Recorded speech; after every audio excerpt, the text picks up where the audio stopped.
Nurture plays a huge role. We had a guy who was on his 5th rehab. That's a red flag. You are not superhuman. Cheers to that. Wake up. Hi, my name is Max.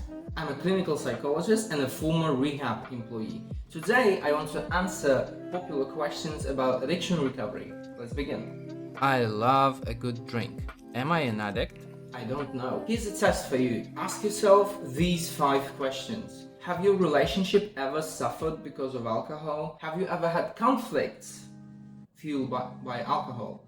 Have you ever shown up drunk or hangover to school or job? Once you start drinking, is it impossible to stop for you?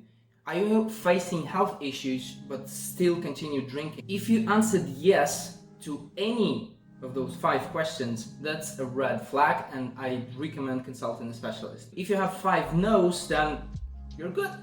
Cheers to that. Can smoking pot lead to addiction? Yes it can, although it's been proven that it's way less addictive than alcohol. What is the worst addiction? There is no definitive answer because they're all equally miserable. But if we're talking mortality rates, opioid addiction takes the most lives. How do people become addicted?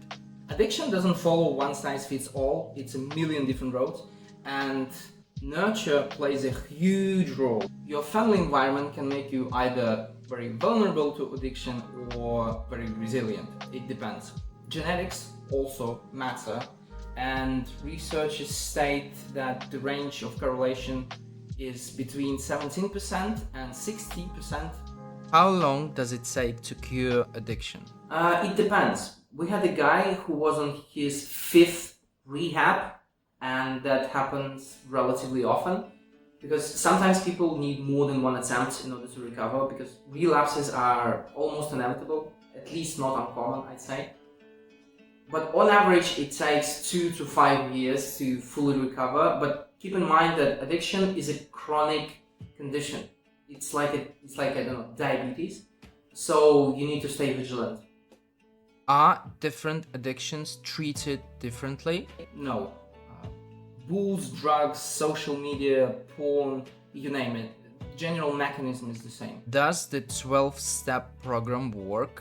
Yes it does, and quite effectively, but I'm not a huge fan of it because of the mandatory higher power concept that is embedded in the program. The idea is to boost self-esteem and motivation of patients with this idea that there is a power greater than themselves that can and will aid them during recovery.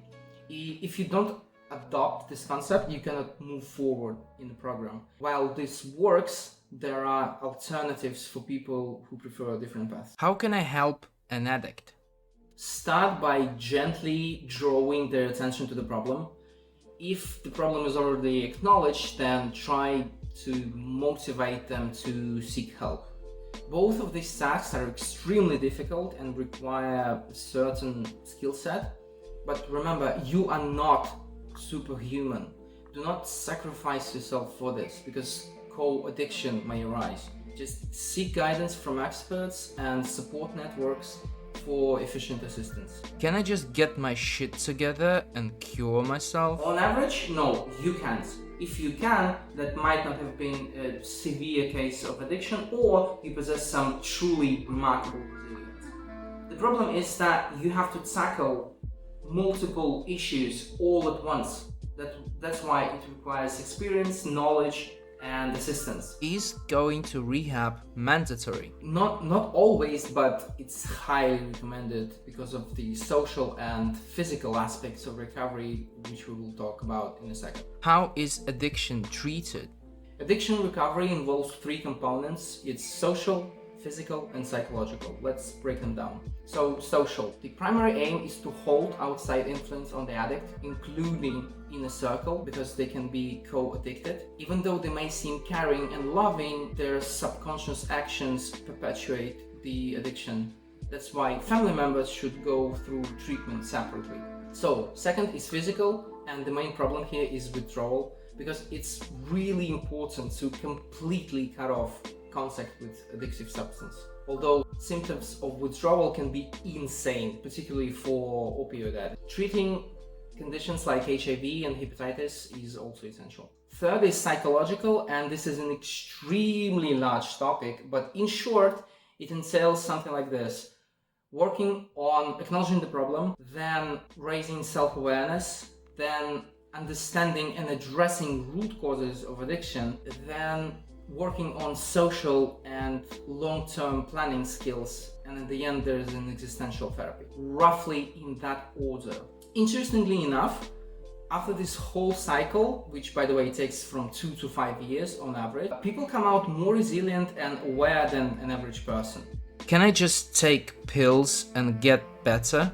No. Pills are really good at curing symptoms, but you can't cure the root cause of addiction with it. And that covers all popular questions I found on the web. If you have any additional questions, drop them in the comments. I'm always happy to answer all of them. That's it for today. More videos like this to come, and see ya!